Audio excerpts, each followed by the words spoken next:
اعوذ باللہ من الشیطان الرجیم بسم اللہ الرحمن الرحیم سورۃ البقرہ آیت نمبر 110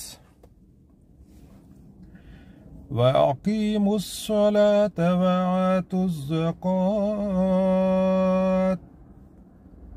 وَمَا تُقَدِّمُوا لِأَنفُسِكُم مِّنْ خَيْرٍ تَجِدُوهُ عِندَ اللَّهِ إِنَّ اللَّهَ بِمَا تَعْمَلُونَ بَصِيرٌ۔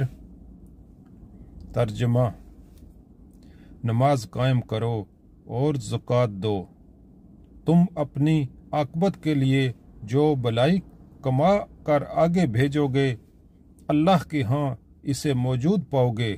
جو کچھ تم کرتے ہو وہ سب اللہ کی نظر میں ہے۔